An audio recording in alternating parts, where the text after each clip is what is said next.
اللہ ہی اللہ کیا کرو، دکھ نہ کسی کو دیا کرو، جو دنیا کا مالک ہے نام اسی کا لیا۔ السلام علیکم ورحمۃ اللہ وبرکاتہ۔ ناظرین، آئیے ایک اسپیشل نیوز میں آپ تک پہنچا رہا ہوں۔ نیوز تو اس اعتبار سے، خبر تو اس اعتبار سے ہے کہ آپ جانتے ہیں کہ گزشتہ کل تقریباً 25 سے 30 لاکھ لوگ 169 کنٹریز کے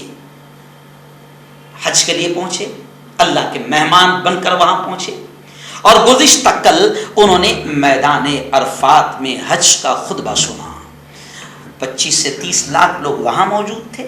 اور امام صاحب نے جو کچھ بھی کہا پوری دنیا کے مسلمانوں نے ٹی وی پر اسے ڈائریکٹ سنا۔ اب امام صاحب وہاں پر خطبہ عربی زبان میں دیتے ہیں، بہت سارے لوگوں نے اس کو سمجھنے کی کوشش کی، الگ الگ زبانوں میں اس کو نشر بھی کیا گیا، لیکن بہت سارے لوگوں نے مجھے فون کیا کہ مفتی صاحب کل امام صاحب نے حج کے خطبے میں کیا کہا، کیونکہ حج کا خطبہ بڑی اہمیت رکھتا ہے، پوری دنیا کے لوگ وہاں پر جمع ہوتے ہیں، اور وہاں پر امام صاحب کوئی بہت اہم نصیحتیں، اہم پیغام، اہم سندیش دیتے ہیں۔ تو اس خطبے میں تو بہت ساری باتیں انہوں نے کہی، لیکن چند باتیں جو اہم ہیں خطبے میں جو انہوں نے عربی میں کہی، میں آپ کو اردو میں سمجھانے کی کوشش کر رہا ہوں۔ ہو سکتا ہے کہ اگلے جمعہ میں مسجدوں کے ائمہ،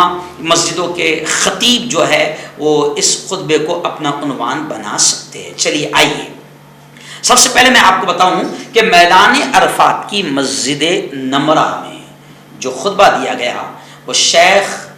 دکتور کہتے ہیں عربی میں، یعنی ہمارے یہاں کہتے ہیں ڈاکٹر، لیکن ڈاکٹر کا مطلب یہ نہیں کہ وہ جو بدن کا ڈاکٹر نہیں، جو پی ایچ ڈی وغیرہ کرتے ہیں، اردو میں بھی ہم ان کو ڈاکٹر کہتے ہیں، یہاں پہ ہمارے پاس میں ہم انگلش میں بھی انہیں ڈاکٹر کہتا ہے، ڈاکٹریٹ کی ڈگری جو حاصل کرتے ہیں، تو ڈاکٹر کا مطلب یہ نہیں کہ جو بدن کا جو ڈاکٹر رہتا ہے انجیکشن والا، دواؤں والا، وہ نہیں۔ تو شیخ ڈاکٹر یوسف بن محمد بن سعید جنہوں نے خطبہ دیا، ان کا نام کیا ہے اس سال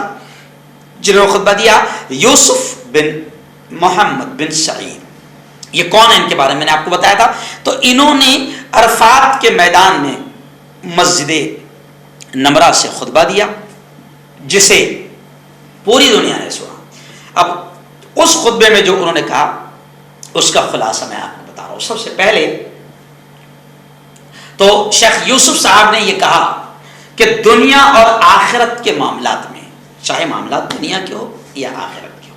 ان دونوں معاملات میں اللہ کے حکم کو پابندی سے پورا کرو۔ تمام مسلمانوں کو نصیحت کی، پہلے اہل ایمان کو نصیحت کی کہ دنیا اور آخرت، چاہے معاملہ دنیا کا ہو، تجارت کر رہے ہو، بزنس کر رہے ہو، شادی بیاہ کر رہے ہو، کچھ بھی کر رہے ہو، چاہے معاملہ دنیا کا ہو یا آخرت کا معاملہ ہو، زکوٰۃ، حج وغیرہ جو بھی ہے، اس میں اللہ کا جو حکم ہے اس کو پابندی سے پورا کرو، کامیاب ہو جاؤ گے، دنیا میں بھی اور آخرت میں بھی، مرنے کے بعد بھی۔ دوسری اہم چیز جو ہائی لائٹ کی جا رہی ہے اور ہائی لائٹ کیا جانا چاہیے وہ کیا ہے؟ امام صاحب نے صاف طور سے کہا پوری دنیا کے آئے ہوئے مسلمانوں سے اور سننے والے مسلمانوں سے کہ مسلمانوں آپس میں متحد ہو جاؤ، اسی میں کامیابی ہے۔ جی ہاں، قرآن کا حکم ہے وَلَا تَنَازَعُوا، آپس میں جھگڑنا مت، ورنہ کیا ہوگا؟ فَتَفْشَلُوا، اللہ کہتا ہے کہ آپس میں جھگڑو گے تو تم کمزور ہو جاؤ گے، وَتَذْهَبَ رِيحُكُمْ، اور تمہاری ہوا اکھڑ جائیں گی، اہمیت، تمہارا وزن ختم ہو جائے گا۔ امام صاحب نے سمجھایا کہ مسلمانوں آپس میں متحد رہو، اسی میں کامیابی ہے۔ آج میں بڑے افسوس کے ساتھ یہ بات کہہ سکتا ہوں، امام صاحب کے خطبے کی تھوڑی سی تشریح کرتے ہوئے یا ڈیٹیل یا تفصیل کرتے ہوئے، کہ واقعتاً آج دنیا میں اتنے اسلامی ممالک ہے کہ اگر اسلامی ممالک ایک ہو جائیں، متحد ہو جائیں، تو کسی کی ماں نے دودھ نہیں پلایا کہ کوئی اپنے آپ کو سپر پاور مانتے ہوئے کسی بھی اسلامی ملک پر اٹیک کرے، حملہ کرے۔ مگر آپ دیکھو کہ جتنے بھی مسلمانوں کے اور اسلام کے دشمن ہیں، وہ خود مسلمانوں کو تمام جتنے ملک ہیں ان کو یہ بڑے بڑے آتنکوادی مسلمانوں کو آپس میں لڑاتے ہیں۔ جی ہاں، عراق کو، امریکہ لڑواتے ہیں، عراق، لبنان، شام، مصر، سوڈان، سب عرب، یمن، سب ایک دوسرے سے لڑ رہے ہیں، اور ان کو لڑانے کا کام دنیا کی بڑی سپر پاور طاقتیں کرتی ہے، کیونکہ یہ سپر پاور طاقتیں جانتی ہے کہ اگر یہ اسلامی کنٹریز ایک ہو گئے تو کوئی بھی ان پر اٹیک حملہ نہیں کر سکتا، کوئی بھی ان کو دبا نہیں سکتا، کچل نہیں سکتا، ڈرا نہیں سکتا، دھمکا نہیں سکتا۔ یہ تو میں عالمی انٹرنیشنل لیول پر بات کر رہا ہوں، لیکن چلیے آئیے، کیونکہ زیادہ لمبی ہو جائے گی بات، اس لیے میں نیچے آتا ہوں۔ چلیے، امام صاحب نے نصیحت کیا کہ آپس میں متحد رہو، تو عالمی اعتبار سے بھی اگر اسلامی کنٹریز متحد ہو جائیں تو کوئی اسرائیل اور کوئی سپر پاور کسی کی ماں نے دودھ نہیں پلائی جو مسلمانوں کو ڈرا سکے، دھمکا سکے۔ حملہ کرنا تو بہت دور کی بات ہے۔ اور اب لوکل لیول پر آ جاؤ، گاؤں لیول پر آ جاؤ، شہر لیول پر آ جاؤ، بستی لیول پر آ جاؤ۔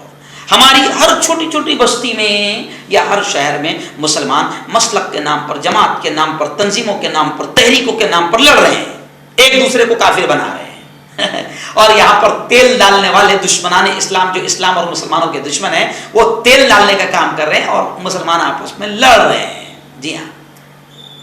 اچھا ایک خاص بات، تحریک تنظیمیں تو لڑ رہی ہے، ہر شہر میں ایک دو لوگ ایسے رہتے ہیں جو یہ چاہتے ہیں کہ کوئی بھی دوسرا مسلمان، چاہے وہ عالم ہو، مفتی ہو یا نوجوان یوا لیڈر ہو، کوئی بھی، ہر گاؤں میں، ہر بستی میں دو تین لوگ ایسے رہتے ہیں جو چاہتے ہیں کہ میرے سے بڑا کوئی لیڈر نہ دکھے اور پوری قوم کو یہ دکھے کہ کام تو صرف میں کر رہا ہوں، نیتا بننے کا حقدار تو صرف میں ہوں اور میں ہی رہبر ہوں، جبکہ وہ بڑے بڑے مخبر اور دلال بنے ہوئے، خبری بنے ہوئے، قوم کو دھوکہ دے رہے ہیں، اور وہ نہیں چاہتے کہ ان کے علاوہ کوئی دوسرا آگے جائے۔ اگر کوئی دوسرا مفتی عالم بھی گیا تو وہ اس کو بدنام کرنے کے لیے بالکل نچلے لیول پر چلے جاتے ہیں۔ میں نے کل ہی کچھ مسلمانوں سے کہا کہ یارو گرنے کی بھی کچھ لیول ہوتی ہے، مگر یہ اتنے گر رہے ہیں کہ گرنے کی لیول بھی چھوڑ دیے، یہ بھی نہیں دیکھ رہے ہیں کہ میں نالی میں گر رہا ہوں یا ٹوائلٹ میں گر رہا ہوں یا گٹر میں گر رہا ہوں، گرنے کی بھی لیول ختم ہو گئی۔ امام صاحب نے مشورہ دیا کہ مسلمانوں، چاہے گاؤں لیول پر ہو، شہر لیول پر ہو، ملکی لیول پر ہو یا انٹرنیشنل لیول پر ہو، آپس میں متحد رہو، اسی میں تمہاری کامیابی ہے۔ اور امام صاحب نے یہ کہا کہ اللہ کی رسی کو مضبوطی سے تھام لو، اللہ کی حدود کی حفاظت کرو، اور امام صاحب نے کہا کہ اللہ کے علاوہ کسی کی عبادت مت کرو۔ جی ہاں، اور کہا کہ نماز، روزہ، زکوٰۃ، حج، یہ سب اللہ نے حکم دیا ہے۔ اور پھر امام صاحب نے یہ کہا کہ گناہ کے کاموں میں تعاون نہ کرو، گناہ کے کاموں میں کسی کی مدد نہ کرو، تقویٰ میں، اچھے اور خیر کے بھلائی کے کاموں میں مدد کرو۔ شیطان چاہتا ہے، امام صاحب نے کہا کہ شیطان تو یہ چاہتا ہے کہ مسلمانوں میں تفرقہ پیدا ہو، پھوٹ پیدا ہو۔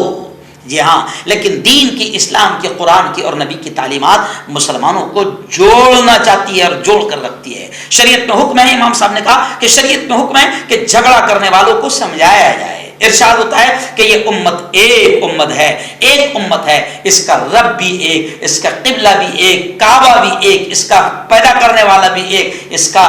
آخری نبی محمد بھی ایک۔ جی ہاں، تو گویا کہ امام صاحب نے کہا کہ آپس میں لڑو مت، اور بہت ساری نصیحتیں کرتے ہوئے آخری بات میں کہوں گا کہ امام صاحب نے بڑی اچھی نصیحت کی مسلمانوں کو۔ انہوں نے کہا کہ اچھے اخلاق سے دوسروں کے دلوں میں جگہ پیدا ہوتی ہے۔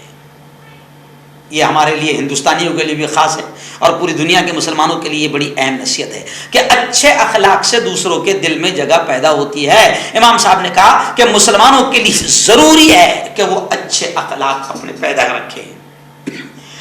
آج بہت سارے لوگ یہ کہتے ہیں کہ ہمارے ساتھ تعصب ہو رہا ہے اور ہم سے دشمنی کی جا رہی ہے، ہندو ہم سے دشمنی کر رہے ہیں۔ میں امام صاحب کی بات کو سامنے رکھتے ہوئے کہتا ہوں کہ آپ اچھے اخلاق، آپ کا رویہ، آپ کا سوبھاؤ، آپ کا رکھ رکھاؤ، آپ کی بول چال، آپ کا ویوہار اچھا ہو جائے، پیارے نبی نے جس طریقے سے بتایا، قرآن نے جس طریقے سے بتایا، ویسے آپ کا ویوہار ہو جائے، آپ کے اخلاق ہو جائے، آپ کا کردار ہو جائے، میں قسم کھا کر اللہ کی یہ کہہ سکتا ہوں کہ کوئی بھی ہندو، کوئی بھی دھرم کا ماننے والا آپ سے نفرت نہیں کرے گا۔ تو امام صاحب نے نصیحت کی مسلمانوں کہ اپنے اخلاق اچھے کر لو، اپنے اخلاق، اپنے کردار کو درست کر لو،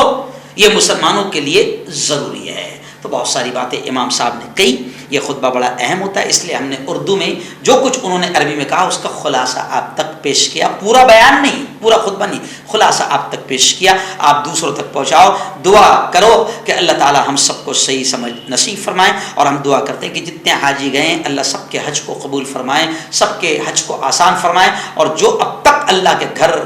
نہیں پہنچ پائے اللہ سب کو وہاں کی حاضری اور پیارے آقا محمد مصطفیٰ صلی اللہ علیہ وسلم کے روضے کی حاضری اللہ ہم سب کو نصیب فرمائیں. آمین.